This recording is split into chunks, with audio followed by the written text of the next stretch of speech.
Hello everyone. आज हम बात करते हैं एक शानदार टॉपिक के ऊपर और वो हमारा टॉपिक होगा पैसे बचाने और बढ़ाने के क्या क्या तरीके हैं। पैसे को बचाएं कैसे और बचाने के बाद उस सेविंग को हम कहाँ इन्वेस्ट करें, किस तरीके से करें कि वो पैसा हमारा शानदार तरीके से ग्रो होता रहे और हमें रिटायरमेंट टाइम के अंदर, हमारे बुढ़ापे के अंदर वो पैसा बहुत अच्छी तरीके से हमारे काम आ सके। तो यही हमारा टॉपिक होगा। तो इससे पहले एक लाइन में आपको बताता हूँ। किसी एक भले इंसान ने कहा है, पैसा हो या इज्जत मांगने से नहीं कमाने से बढ़ता है। दोनों ही चीज़ें, पैसा या इज्जत, मांगने से कभी नहीं मिलती है, दोनों को कमाना पड़ता है। आज हर आदमी जानना चाहता है कि पैसा कैसे कमाया जाए, लेकिन लाखों हज़ारों के अंदर एक इंसान होगा, वो जानना चाहता है पैसे को खर्च कैसे किया जाए, किस तरीके से खर्च किया जाए, कहाँ पर खर्च किया जाए। अगर आपको सही खर्च करना नहीं आता है तो भले ही आपके पास कितना भी कोई पैसा हो, कितना भी पैसा हो, उस पैसे को आप जल्दी गलत तरीके से खर्च कर देंगे और आपको पता भी नहीं चलेगा। ये ज़रूरी नहीं है कि आप कितना पैसा कमा रहे हैं, ये कोई मायने नहीं रखता कि आप कितना पैसा कमा रहे हैं, लाख कमा रहे हैं, 50,000 महीने का कमा रहे हैं, उससे कोई फ़र्क नहीं पड़ता। फ़र्क उससे पड़ता है कि आप बचा कितना रहे। मान लो अगर आपके पास 1,00,000 रुपये हो या 1,000 रुपये हो, अगर आपको सही तरीके से खर्च करना नहीं आता है तो आप बहुत जल्दी गरीब हो जाएंगे। उस पैसे को किस तरीके से खर्च करें, खर्च करने के भी बहुत सारे तरीके, तो इन सब पे हम चर्चा करेंगे, थोड़ी बातचीत करेंगे। इससे पहले हम इस पे बात कर लेते हैं कि उस पैसे को हम बचाएं कैसे, छोटी छोटी बचत हम कैसे करें। नंबर 1, सस्ते के चक्कर में बिना काम की चीज़ बिल्कुल भी ना खरीदें, ये बचत नहीं, फिजूल खर्ची है। नंबर 2, आप किसी भी मॉल में और कहीं भी जाएं तो अपना टाइम फिक्स रखें। बिना वजह, बिना टाइम और ज़्यादा टाइम मॉल के अंदर इधर उधर ना घूमें। ज़्यादा आप जितना टाइम मॉल के अंदर या शॉपिंग सेंटर के अंदर जहाँ भी गुजारेंगे, आप अनावश्यक वस्तु लेकर ही आएंगे। तो इस चीज़ का भी आप ज़रूर ध्यान रखें। जब भी कोई भी सामान लेना हो तो आप उस सामान की लिस्ट बनाकर ज़रूर लाएं। जब आपके पास सामान की लिस्ट होगी तो आपको वही सामान मॉल के अंदर नज़र आएगा जो आपकी लिस्ट के अंदर है। आपको अनावश्यक वस्तु नज़र भी नहीं आएगी। इससे भी आपकी बचत होगी और आप फिजूल खर्ची बिल्कुल नहीं करेंगे। नेक्स्ट बात, अगर आप जब भी शॉपिंग करने आए तो बिल्कुल अकेले आएँ। अगर दूसरा फैमिली मेम्बर, वाइफ हो गई, बच्चे हो गए, अगर वो साथ में आएंगे तो आप बिना ज़रूरत की चीज़ लेकर ज़रूर जाएंगे। इसके बाद अगर ज़्यादा ज़रूरी ना हो तो आप 25 से 30 तारीख के बीच में ही शॉपिंग करें, कुछ ख़रीदारी करें। मान लेते हैं आप कोई भी जॉब करते हैं, नौकरी पेशा इंसान है, तो आप इस चीज़ का ज़रूर ध्यान रखें, आप 20 से 30 तारीख के बीच में ही ज़्यादातर शॉपिंग करें। उस टाइम आपके जेब के अंदर लिमिटेड ही पैसा होगा तो आप लिमिटेड वस्तु ही लाएंगे। तो इस तरह भी आप बचत कर सकते हैं। नेक्स्ट बात, हमें दिखावा बिल्कुल नहीं करना है। अगर हम दिखावा करेंगे तो भी हमारी फिजूल खर्ची होगी, हम पैसा बचा नहीं पाएंगे, हम फिजूल खर्ची करेंगे। हम मिडिल क्लास लोग, हमारे जेब के अंदर लगभग 10,000 रुपये हैं तो हम उसको 1,00,000 तक बता देते हैं। दिखावा बहुत ज़्यादा करते हैं। दिखावा बिल्कुल नहीं करना चाहिए अगर हमें बचत करनी है तो। आज ऐसे लोग भी दुनिया के अंदर बहुत हैं जो खुद का हवाई जहाज़ खरीद सकते हैं, लेकिन वो सफ़र इकोनॉमी क्लास में करते हैं क्योंकि वो दिखावा नहीं करते हैं। पैसे को वो लोग दिखाते नहीं हैं कि हमारे पास कितना पैसा है। तो इस चीज़ का भी आप ज़रूर ध्यान रखें। नेक्स्ट बात, हमें 3 चीज़ों के अंदर बिल्कुल भी कंजूसाई नहीं करनी है। वो कौन कौन सी है? एजुकेशन, फूड और हमारी हेल्थ। तो इस चीज़ के अंदर हमें बिल्कुल भी कंजूसाई नहीं करनी है। Number 1, education. अगर हम बच्चों को अच्छी एजुकेशन देंगे तो हमारे बच्चे आगे बढ़ेंगे।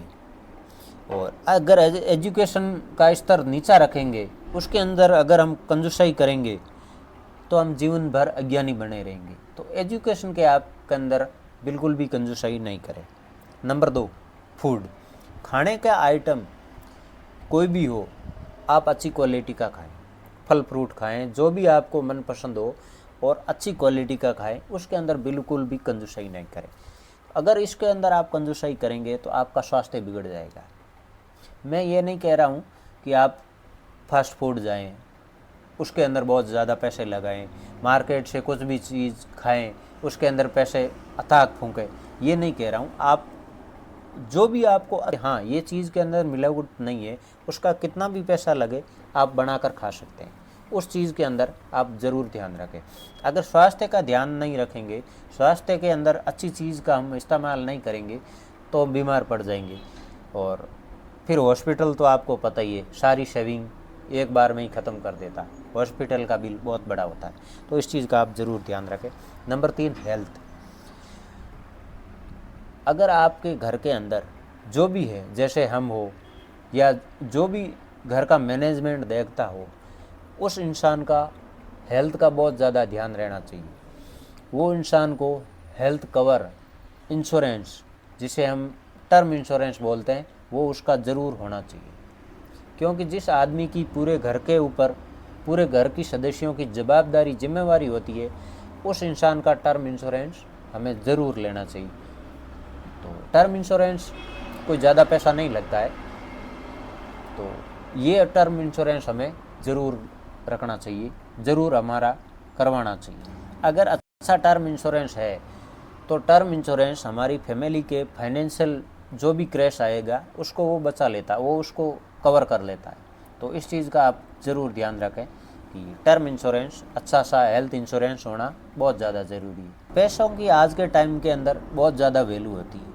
और अमीर आदमी होता है, जो पैसा वाला इंसान होता है, वो पैसे को बहुत अच्छी तरीके से बचाता है और अच्छे तरीके से ही उस पैसे को इन्वेस्ट करता है। अमीर इंसान आज के पैसों को कल के लिए इन्वेस्ट करता है और हम मिडिल क्लास लोग, गरीब इंसान, कल के पैसे को आज खर्च कर देते हैं कि हमने इस तरीके से पैसे को बचाया। अगर अब हमने पैसा बचाया है तो उस पैसे को हमें कहीं ना कहीं इन्वेस्ट करना है। जैसे मान लो हमने जो भी तरीका सीखा है कि इस तरीके से हम पैसे को बचा सकते हैं, अगर आप इस तरीके से अगर पैसे को बचाते हैं तो मान लो आप लगभग 2000 रुपये अगर हर महीने के पर मंथ आप 2000 रुपये अगर बचाते हैं, तो उस पैसे को हमें बचाकर घर पे नहीं रखना है। अगर घर पे पैसा होगा तो वो पैसा खर्च हो जाएगा। उस पैसे को आपको अच्छे तरीके से इन्वेस्टमेंट करना है। आप म्यूचुअल फंड के अंदर कर सकते हैं, आप स्टॉक मार्केट के अंदर कर सकते हैं। म्यूचुअल फंड मेरे हिसाब से ठीक रहेगा, क्योंकि जब नौकरी पेशा इंसान हो, उसके पास दूसरा और भी बहुत सारा काम हो, तो आप स्टॉक मार्केट के अंदर बहुत सारा फंडा होता है, उसके अंदर हमें बहुत सारी जानकारी लेनी पड़ती है।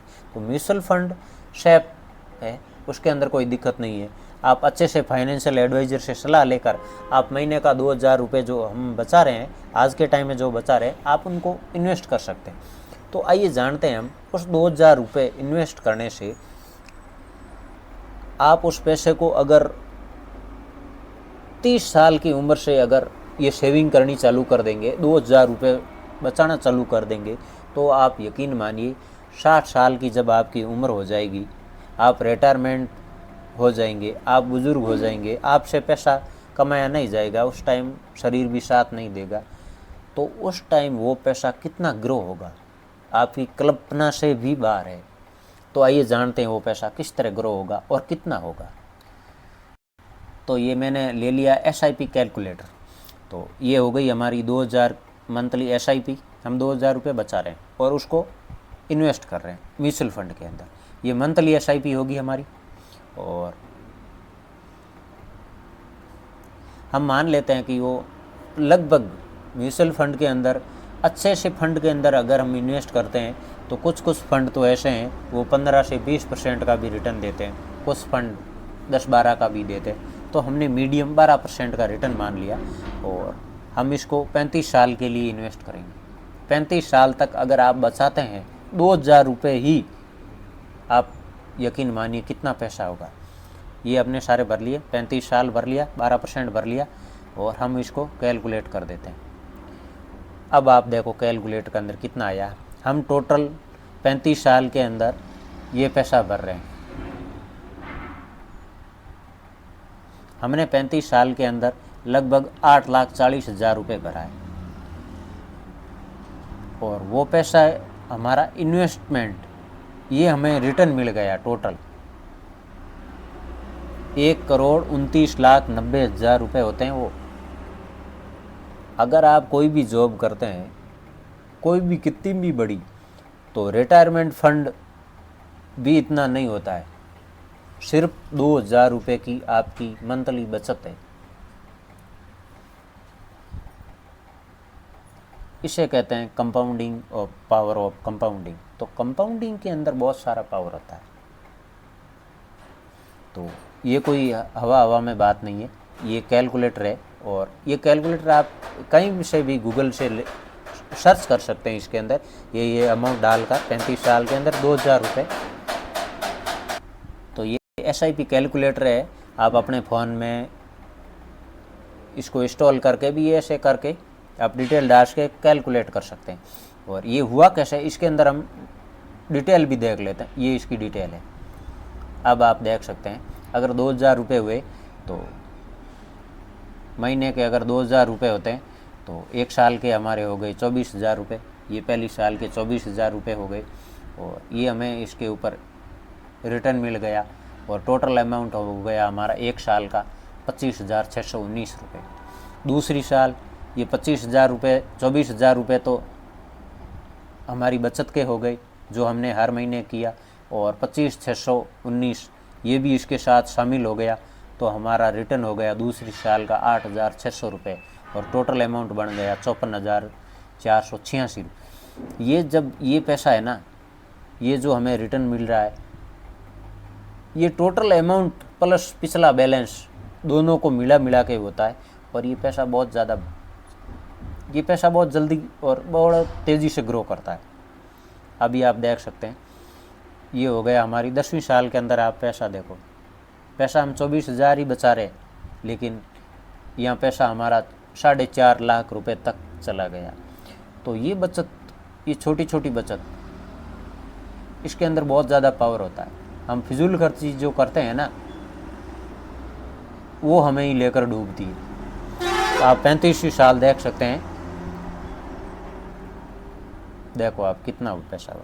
35 साल 24,000 ही हम बचा रहे हैं हर साल के और ये हमारा हर साल का रिटर्न है। देखो 35वीं साल हमारा रिटर्न ऑफ इंटरेस्ट है 14.5 लाख रुपए हर साल के।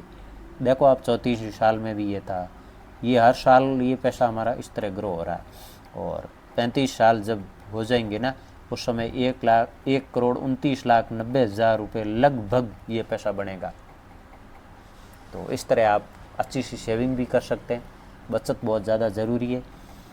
अगर वीडियो आपको अच्छा लगा हो तो चैनल को सब्सक्राइब ज़रूर करें, लाइक करें, शेयर करें और भी किसी भाई को ये चीज़ काम आएगी। तो फिर मिलते हैं हम नए वीडियो में। तब तक के लिए जय हिंद, जय Bharat. Thank you for watching.